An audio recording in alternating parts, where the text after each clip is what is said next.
Welcome back students to my channel juicy brains. और आज हम एक क्वेश्चन सॉल्व करेंगे जो कि है तो ओवर सब्सक्रिप्शन पे फॉर फीचर भी हो रहा है, री इशू भी हो रहा है और थोड़े सा डिफरेंट है प्रीवियस क्वेश्चन में जो हमने लास्ट वीडियो में डिस्कस किया था। लास्ट वीडियो में हमने ये डिस्कस किया था कि हमारे पास दो शेयर होल्डर्स थे, एक्स वाई ए बी जो भी था, उनके पास कुछ स्पेसिफिक शेयर्स थे। सपोज 1600 इसके पास थे, 2400 इसके पास थे और फाइनल कॉल के बाद ये इन दोनों के शेयर्स कंपनी फॉरफीट कर रही थी। नोट करने वाली बात यह है कि किस स्टेज पे फॉरफीचर कंपनी कर रही है। फर्स्ट कॉल के बाद फॉरफीट कर रही है, सेकंड कॉल के बाद फॉरफीट कर रही है। तो फाइनल कॉल के बाद जो फॉरफीचर की एंट्रीज आएंगी रिगार्डिंग दीज शेयर्स वो हमने करी थी। आज के क्वेश्चन में थोड़ा सा लैंग्वेज फर्क है। फर्क किस में है? आज के क्वेश्चन में ये बताया गया है, हम ये डिस्कस करेंगे कि दो शेयर होल्डर्स हैं, दोनों कुछ कुछ अमाउंट के शेयर्स उनके पास हैं, they are holding specific number of shares और कंपनी ने फर्स्ट कॉल के बाद शेयर होल्डर एक्स के 1600 शेयर्स को फॉरफीट कर दिया। उसके बाद उन्होंने सेकंड कॉल किया और उसके बाद ही वाई शेयर होल्डर के 24 शेयर्स को फाइनली फॉरफीट कर दिया। यानी कि यहाँ फॉरफीचर का प्रोसेस दो बार हो रहा है, एक फर्स्ट कॉल के बाद, एक फाइनल कॉल के बाद। तो बेसिकली ये जो हमारा जो प्रेजेंट क्वेश्चन है आज हम जो सॉल्व करेंगे, ये क्वेश्चन का कुछ लैंग्वेज ऐसा ही है। नाउ स्टूडेंट्स, अब हम जल्दी से एक क्वेश्चन समझ लेते हैं जिसको मैंने बुलेट फॉर्म में कुछ इंपॉर्टेंट पॉइंट्स में लिखा है। सो बेसिकली क्वेश्चन में आपको क्या इन्फॉर्मेशन दी गई है? इशूड शेयर 60,000 थे, ओवर सब्सक्राइब हुए 95,000 शेयर्स, जिसमें से कि एप्लीकेशन का अमाउंट 3.50, अलॉटमेंट इतना, फर्स्ट कॉल और फाइनल कॉल का अमाउंट आपको दिया है इंक्लूडिंग प्रीमियम है अलॉटमेंट में। एंड इंफॉर्मेशन दी गई है कि 80,000 शेयर्स पे प्रो राटा अलॉटमेंट हुआ है, बाकी के शेयर्स को कंपनी ने रिजेक्ट कर दिया है। तो पहले हम ये इन्फॉर्मेशन निकाल लेते हैं फटाफट। हमें पता है कि allotted shares out of issued shares he company करेगी, तो 60,000 तो इसका टोटल हो गया, 95,000 इसका हो गया। क्लियर? इतने शेयर्स पे प्रो राटा अलॉटमेंट हुआ, बाकी के शेयर्स, तो बाकी के शेयर्स कितने हुए? 15,000 शेयर्स वो रिजेक्टेड। तो यहाँ कितने शेयर्स बचे? 60। तो हमें पता चल गया कि इस स्टेज पे प्रो राटा अलॉटमेंट हुआ है। क्लियर? ये हमने एक इंफॉर्मेशन निकाल ली बिकॉज हमें टेबल और स्लैब प्रिपेयर करा और उससे हमें ये चीजें पता चली। एक्स्ट्रा इन्फॉर्मेशन, अच्छा यहाँ पे एक इन्फॉर्मेशन दी गई थी कि जो एक्स्ट्रा एप्लीकेशन अमाउंट है वो एडजस्टमेंट के दौरान अलॉटमेंट के दौरान एडजस्ट हो रहा है। उसके बाद कुछ एक्स्ट्रा इन्फॉर्मेशन है। फर्स्ट इन्फॉर्मेशन थी कि शेयर होल्डर एक्स है, उसके पास 1500 शेयर्स हैं and he failed to pay the allotment amount and first call amount, और इसके बाद ही उसके शेयर्स फॉरफीट हुए थे फर्स्ट कॉल के बाद। ठीक है, कंपनी ने फर्स्ट कॉल किया, उसके बाद उसने इतने शेयर्स, एक्स के इतने शेयर्स को कैंसिल कर दिया। देन इसके बाद कंपनी ने सेकंड कॉल किया, उसमें पता चला कि एक और शेयर होल्डर है वाई जिसके पास 2400 शेयर्स हैं, उसने भी फर्स्ट कॉल का अमाउंट नहीं पे कर रखा, फाइनल कॉल का नहीं पे कर रखा एंड फाइनली उसके शेयर्स फॉरफीट हो गए। क्लियर? एंड थर्ड इंफॉर्मेशन है कि out of the forfeited shares 3000 shares were reissued to Z 8.50 per share पे। ये एक एक्स्ट्रा नई इंफॉर्मेशन है जो कि इस क्वेश्चन में है। The whole of Y share included, इसको हम देखेंगे जब हम फाइनल लास्ट में रीइश्यू की एंट्री डिस्कस करेंगे। सो बेसिकली आपको थोड़ा सा आइडिया लग गया होगा कि लास्ट क्वेश्चन में हमने जो डिस्कस किया वहां पे फॉरफीचर सेकंड कॉल के या फाइनल कॉल के बाद ही कंपनी कर रही थी, तो उसकी हमने जर्नल एंट्रीज देखी। In this question it is a bit different. Why? Because after the first call forfeiture हो रहा है and then finally after the second call फिर से फॉरफीचर हो रहा है। So basically what will be the journal entries in this case? So let's start with the question. पहली entry हम देख लेते हैं शेयर एप्लीकेशन की। Bank account debited to share application account, कितना? जितना ओवर सब्सक्राइब हुए शेयर्स उस पूरे अमाउंट से जाएगी 95,000 इंटू 3.5। इससे आप कैलकुलेट कर लीजिए। अब हम शेयर एप्लीकेशन को शेयर कैपिटल में ट्रांसफर करेंगे। So the entry will be to share allotment account. क्यों? क्योंकि प्रोराटा का क्वेश्चन है तो अलॉटमेंट की एडजस्टमेंट होगी to share capital account and to bank account, क्योंकि कुछ एप्लीकेशंस कंपनी ने रिटर्न कर दी शेयर होल्डर्स को। तो ये हम एंट्रीज डिस्कस कर चुके हैं ऑलरेडी। तो इनकी क्या क्या अमाउंट्स हो जाएंगी, लेट्स सी। 15,000 शेयर्स तो रिटर्न हो गए इनटू 3.5। यहाँ पे ऑलरेडी जो शेयर्स इनिशियल कंपनी इशू करती है वही शेयर कैपिटल में आता है, तो this will B 60,000 into 3.5। Clear? और प्रोराटा अलॉटमेंट में अलॉटमेंट का एडजस्टमेंट कैसे होगा? 80,000 शेयर्स की एप्लीकेशन कंपनी के पास आई एंड 60,000 अलॉट किए, तो एक्स्ट्रा कितने शेयर्स पे एप्लीकेशन मनी मिली कंपनी को? 20,000 शेयर्स। तो 20,000 शेयर्स को हम अलॉटमेंट में एडजस्ट कर देंगे। इसकी वैल्यूज आप लिख लीजिए फटाफट। 70,000, 2,10,000,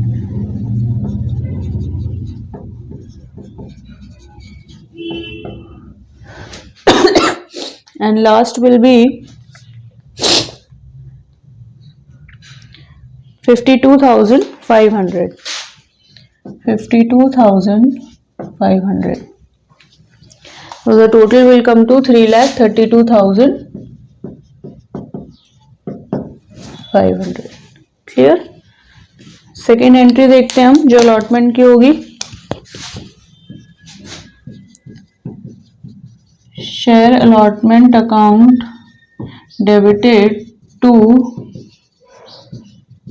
शेयर कैपिटल अकाउंट। यहाँ पे सिक्योरिटी प्रीमियम भी कलेक्ट कर रही है कंपनी। सिक्योरिटीज प्रीमियम 60,000 शेयर्स पे कलेक्ट कर रही है। 60,000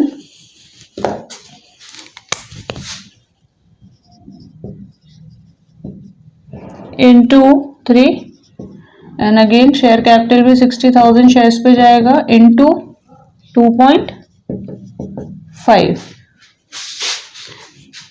तो वैल्यूज हो जाएंगी 1,50,000 and 1,80,000। Total will come to 3,30,000। Clear? अब हम शेयर अलॉटमेंट को बैंक में ट्रांसफर करेंगे। Bank account debited to share allotment account. अब हम ये एडजस्टमेंट क्योंकि लास्ट वीडियो में डिस्कस कर चुके थे, एग्जैक्टली वैसे ही करेंगे।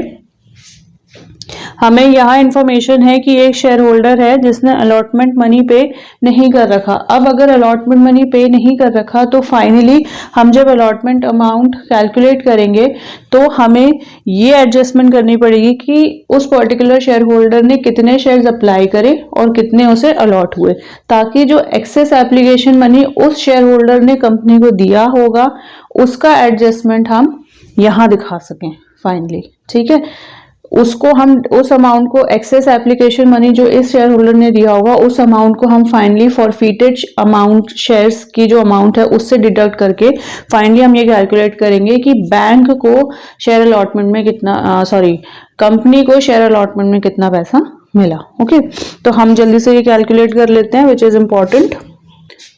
एक्स जो शेयर होल्डर है उसको 1500 शेयर्स अलॉट हुए थे, यहाँ हम लिख लेते हैं ताकि कंफ्यूजन ना रहे, बिकॉज इससे हमें ये पता चलेगा कि इतने तो अलॉट हुए तो उसने अप्लाई कितने शेयर्स के लिए कर रखा है। ठीक है, अगर यहाँ अप्लाइड वर्ड होता तो हम अलॉटेड अमाउंट को कैलकुलेट करते। सो बेसिकली कैसे कैलकुलेट करेंगे, जैसे हमने पहले किया था। Now those who were allotted 60,000 shares, उनको कितना मिला? उन्होंने कितना अप्लाई किया था? 18,000 शेयर्स के लिए। अप्लाई, यहाँ पे हम लिख देते हैं अलॉटेड। ठीक है, शेयर होल्डर एक्स को कितने शेयर्स अलॉट हुए? 1500 शेयर्स। तो उसने अप्लाई कितने शेयर्स के लिए किया होगा? 80,000 अपॉन 60,000 इंटू 1500। तो जो अमाउंट निकल के आएगा दैट विल बी 2000 शेयर्स। तो यहाँ पे अमाउंट आ गया 2000 शेयर्स। क्लियर? सो हम ये कह सकते हैं कि अगर एक्स ने अप्लाई करे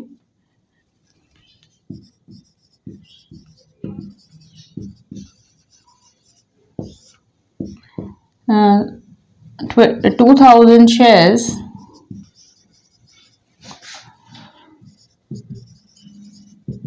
तो उसे अलॉट कितने हुए? 1500 शेयर्स।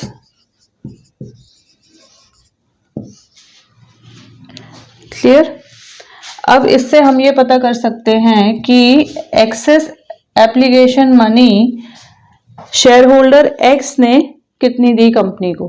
ठीक है, क्योंकि उसी से हम फाइनल ये वाली अमाउंट को कैलकुलेट करेंगे। So what is the excess application money he has paid?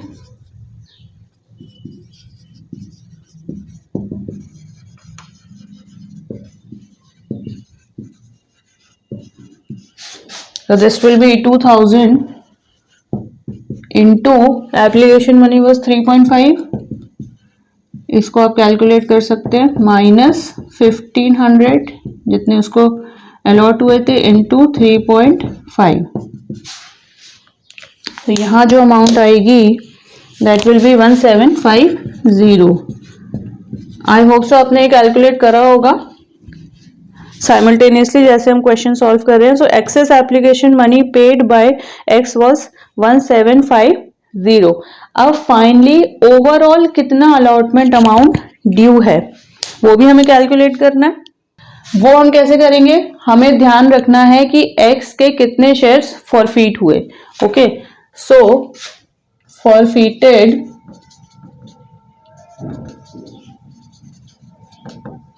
amount of on 1500 shares of x, ये कैलकुलेट कर सकते हैं हम कितने शेयर्स फॉरफीट हुए थे। 1500 इंटू अलॉटमेंट का मनी, अलॉटमेंट का अमाउंट उसने पे नहीं कर रखा। सो अलॉटमेंट का अमाउंट था 2.5 plus 3 that is 5.5। So you calculate this thing, this will come to 8250। ये आ गया 8250। क्लियर? अब इस हमें पता चल गया कि इतने शेयर जो एक्स के थे उसका फॉरफिटेड अमाउंट इतना है, लेकिन इस अमाउंट से भी उसने एक्सेस एप्लीकेशन मनी तो पे कर ही रखी है। सो वो अमाउंट को हम डिडक्ट करेंगे। सो फाइनली हम 1750 को इससे डिडक्ट करेंगे, less excess application money paid by X. ये समझ में आया आपको? ये 6500 कहां से निकल कर आया? हमने एक्सेस एप्लीकेशन मनी को डिडक्ट कर दिया जो कि 1750 था, तो 6500। नाउ अब हमें यहाँ की कैलकुलेशन करने में प्रॉब्लम नहीं होगी। सो फाइनल अमाउंट कैसे कैलकुलेट करेंगे? पहले भी हम डिस्कस कर चुके हैं, सेम वैसी ट्रीटमेंट होगा। हमें ऑल टुगेदर अलॉटमेंट में कंपनी को 3,30,000 मिलने थे। क्लियर? 3,30,000 माइनस ऑलरेडी अलॉटमेंट का एडजस्टमेंट कहाँ हो गया है? यहाँ। इतना ऑलरेडी कंपनी को मिल चुका है अलॉटमेंट के नाम पे, माइनस 70,000 माइनस दिस अमाउंट। तो ये अमाउंट कौन सी होगी? फाइनल अलॉटमेंट मनी ड्यू और not paid. This is the final allotment money due और we can say not paid which is 6500। ठीक है, तो 6500 भी हम माइनस कर देंगे। तो फाइनल जो अलॉटमेंट मनी आएगा जो कंपनी को मिला, so the final value will be 2,53,500। 2,53,500 500। तो basically you have to keep in mind, ये एंट्री बहुत इंपॉर्टेंट है, ये वाली। इस सिंगल अमाउंट के लिए you have to go through all this calculation यहां तक, और ये पूरी सही होना चाहिए, तभी आपका अलॉटमेंट अमाउंट सही आएगा। क्लियर? हमें पता चल गया अलॉटमेंट तक क्या क्या एडजस्टमेंट होने हैं, वो हमने करे। एक्स्ट्रा इंफॉर्मेशन क्वेश्चन में क्या दिया है, इसने अलॉटमेंट अमाउंट पे नहीं करा और फाइनल अमाउंट भी पे नहीं करा, उसके बाद फॉरफीचर हुआ। So let's move on to the next journal entry. अब हम फर्स्ट कॉल की एंट्री कर लें, क्योंकि उसके बाद ही फॉरफीचर हुआ है। Share first call account debited to share capital account. अब हमें फर्स्ट कॉल का जो अमाउंट है वो कितने शेयर्स पे मिलेगा, जितने इशू कर रखे होंगे कंपनी ने, 60,000 shares into what is the value of to call 2, so this will be 1,20,000। क्लियर? अब हमें फाइनल कितना अमाउंट मिलेगा हम कैलकुलेट कर सकते हैं। Now the important thing to note here is 60,000 तो शेयर्स थे, ठीक है, जिसमें कि एक्स के 1500 शेयर्स थे, उसने फर्स्ट कॉल नहीं पे कर रखा, तो फाइनल कितने शेयर्स बचे, 60,000 माइनस 1500, एंड वाई भी एक ऐसा शेयर होल्डर है जिसने फर्स्ट कॉल पे नहीं कर रखा on 2400 shares. So final amount will B 60,000 minus 1500। I am writing here so that आपको इजी हो। 60,000 माइनस 1500 माइनस 2400, तो फाइनल अमाउंट विल बी 56,100। अब कंपनी के पास इतने शेयर्स पे ही पैसा आया फाइनल फर्स्ट कॉल पे into 2, the value will B 1,12,200। Now after the first call, उसके बाद ही फॉरफीचर की एंट्री आएगी, क्योंकि उसके फर्स्ट कॉल के बाद कंपनी ने फॉरफीचर कर दिए शेयर्स को। So the entry will be, share forfeiture की एंट्री करेंगे हम, share capital account debited. Now यहाँ पे फॉरफीचर हो रहा है, इसका मतलब अलॉटमेंट अमाउंट भी इंक्लूडेड है। अलॉटमेंट अमाउंट, अलॉटमेंट के दौरान प्रीमियम भी इंक्लूडेड था। सो ऑब्वियसली अगर अलॉटमेंट का अमाउंट उस शेयर होल्डर ने पे नहीं कर रखा तो premium amount is also not paid. So यहाँ हम सिक्योरिटीज प्रीमियम को भी डेबिट करेंगे टू शेयर अलॉटमेंट अकाउंट, क्योंकि नहीं पे कर रखा, to share first call account, first call भी नहीं पे कर रखा था, and finally to share forfeiture account. So basically अगर ये फॉरफीचर एंट्री हो रही है तो हम एक्स को ध्यान में रखते हुए फॉरफीचर एंट्री कर रहे हैं, ठीक है, तभी हमने सिर्फ फर्स्ट कॉल लिखा है, फाइनल कॉल नहीं लिखा है, क्योंकि फाइनल कॉल वाई ने नहीं करा और इसके बाद उसके शेयर्स फॉरफीट हुए। Clear? So what was the allotment, final allotment amount which was not paid, that was I think so this 6,500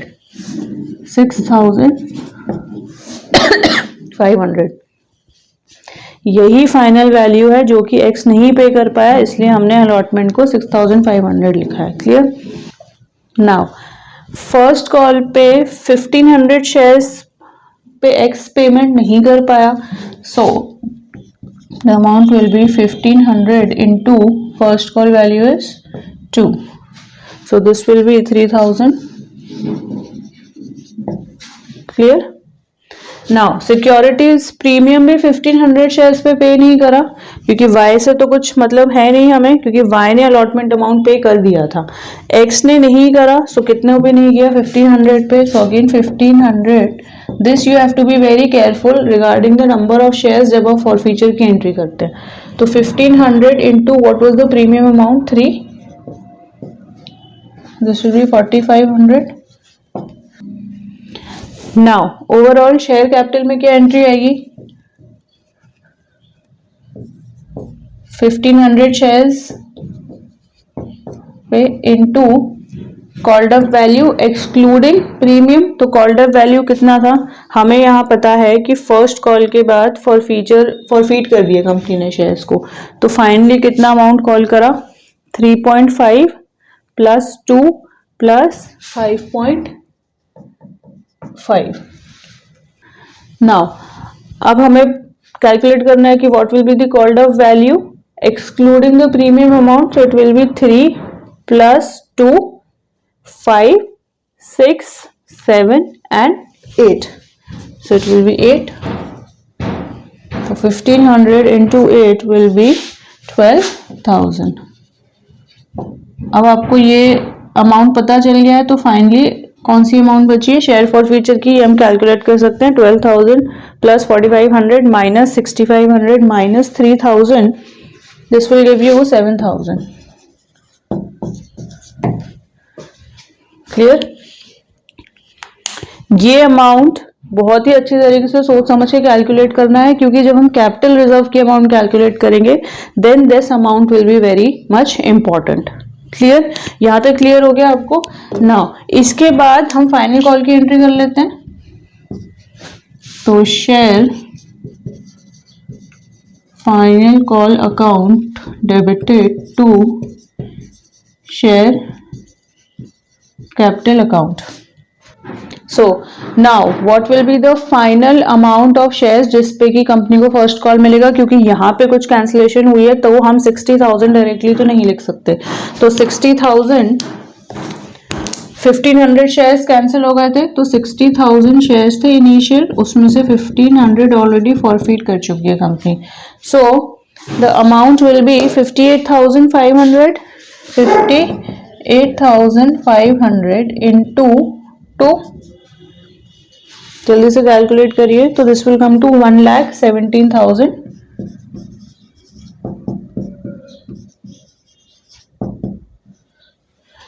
clear? अब इसको हम बैंक में ट्रांसफर कर देते हैं। ना फाइनली हमें पता चल गया है कि फाइनल कॉल का अमाउंट जो कंपनी को मिलना है दैट इज 1,17,000।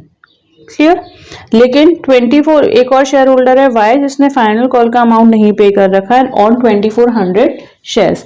तो फाइनली अब हमें कितने शेयर्स पे फाइनल कॉल का अमाउंट मिलेगा, that will be 58,500 minus 2,400, so this will be 56,100 into 2, 56,100 जो कि यहाँ आया था into 2, so this will be again 1,12,200। Is it clear? अब हम शेयर फॉर फ्यूचर की एंट्री देख लेते हैं। शेयर फॉर फ्यूचर की एंट्री क्या होगी, share capital account debited to share first call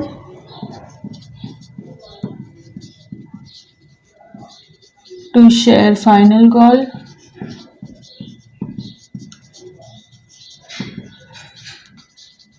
अब यहाँ फर्स्ट कॉल क्यों लिखा है, क्योंकि जो दूसरा शेयर होल्डर था उसने फर्स्ट कॉल का अमाउंट भी नहीं पे कर रखा था। Clear? On 2400 shares. So finally अब क्या क्या वैल्यूज आ जाएंगी। अब हम कौन सा शेयर होल्डर है भाई, एक्स,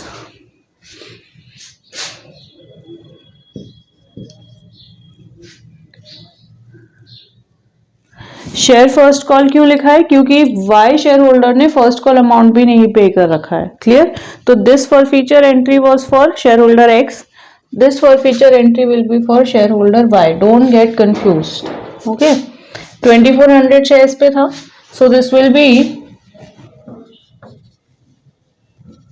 2400 इंटू 2, फर्स्ट कॉल का वैल्यू था 2400 into 3। Clear? I think so 3 was the amount, नहीं 2 था।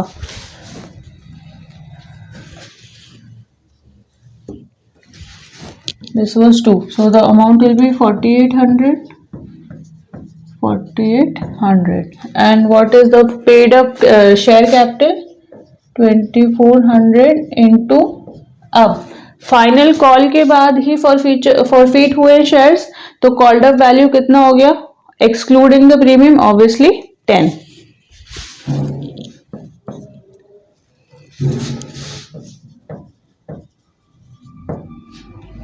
सो हम शेयर फॉर फ्यूचर की अमाउंट कैलकुलेट कर सकते हैं 24,000 minus 4800 minus 4800 which will give you 14,400। Is it clear? I think so. ये वाली फॉर फ्यूचर एंट्री भी क्लियर हो गई होगी। और जो हमें एक्स्ट्रा इन्फॉर्मेशन दी थी वो क्या थी, तीसरी, जो कि इंपॉर्टेंट है, 3000 शेयर्स वर इशूड।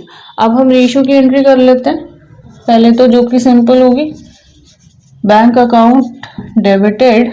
अब हमें देखना है कि यहाँ पे रीइशू पे प्रीमियम प्रॉफिट हुआ है, लॉस हुआ है, लॉस हुआ है तो शेयर फॉर फ्यूचर में जाएगा, प्रॉफिट है तो सिक्योरिटीज प्रीमियम में जाएगा। तो हमें पता है कि कॉल्ड अप वैल्यू वाज ₹10 पर शेयर, और यहाँ पे रीइशू हो रहे हैं 8.50 पर शेयर पे, यानी कि डिस्काउंट पे रीइशू हो रहे हैं, डिस्काउंट पे रीइशू हो रहे हैं, तो फॉर फ्यूचर पे जाएगा loss to share capital account. How much?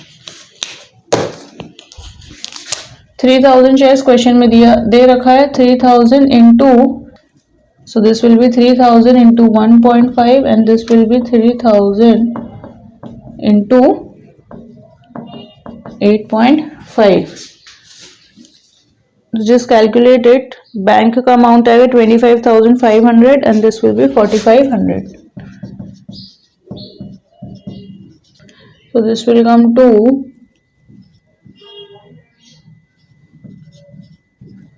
30,000। clear? now extra information में क्या दिया है जो कि अब हमें नोट करना है और जो इम्पोर्टेंट भी है, that is 3000 shares were reissued at 8.5 per share, the whole of Y's share included।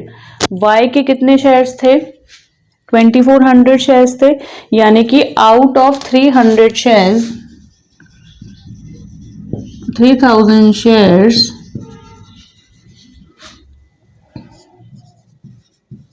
24 shares तो थे किसके? Y के। ओके, सो अगर 3000 शेयर्स रीइशू हुए, 2400 Y के हैं, तो X के कितने शेयर लिए? 600 शेयर्स। X के 600 शेयर्स थे। क्लियर? ये क्लियर हो गया। हमने यहाँ कैलकुलेट कर लिया कि X के कितने शेयर्स थे, तो टोटल मिला के 3000 शेयर्स इश्यू हुए। अब अगर हम इसको ऐड करेंगे तो ऑलमोस्ट कितने शेयर्स फॉरफीट हुए थे? 1500 और 2400, so this will be 3900। 3900 shares forfeit हुए थे। Out of this forfeited shares 3000 ही रीइशू हुए, तो हमें जितने शेयर्स रीइशू हुए उसका कितना प्रॉफिट हुआ वो वाला एडजस्टमेंट करना पड़ेगा यहाँ इस क्वेश्चन में, जो कि एक्स्ट्रा इन्फॉर्मेशन है। उसका एडजस्टमेंट अब कैसे होगा? नाउ वी नो 2400 शेयर्स का शेयर फॉर फ्यूचर कितना था? ये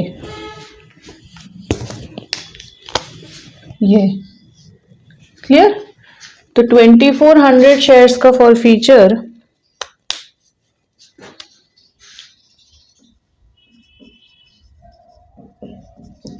प्रॉफिट ऑफ 2400 शेयर्स कितना है? 14,400। हमें 600 शेयर्स का प्रॉफिट भी निकालना पड़ेगा, तब जाके 3000 शेयर्स का ओवरऑल प्रॉफिट आएगा। तो प्रॉफिट ऑफ 600 शेयर्स जो कि अब Y के थे, तो 1500 शेयर्स का प्रॉफिट कितना था? 7000। That is why I told you this is the important amount, 7000। अब 7000 आ गया तो हम कैसे कैलकुलेट करेंगे? 7000 ओवरऑल प्रॉफिट था 1500 शेयर्स का, डिवाइड कर दिया तो एक शेयर का प्रॉफिट आ गया, और 600 से मल्टीप्लाई करा तो 600 शेयर्स का आ गया। इसको जल्दी से आप कैलकुलेट कर सकते हैं। तो अमाउंट आएगा 2800।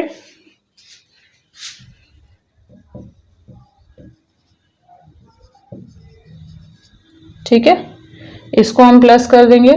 1400 plus 14,400 plus 2800 gives you 17,200.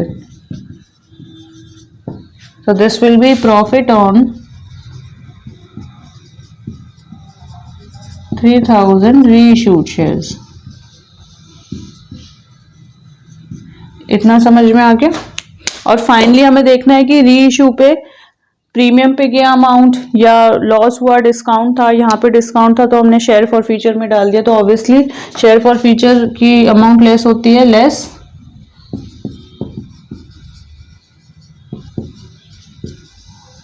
Share forfeiture amount, that is 4500। So final जो अमाउंट आएगी that will be the amount 12,700 will go to the capital reserve amount, जो हम लास्ट में प्रॉफिट को कैपिटल रिजर्व में ट्रांसफर करते हैं after the reissue entry. तो 8th एंट्री हमारी फाइनल एंट्री क्या होगी? Share forfeiture account debited to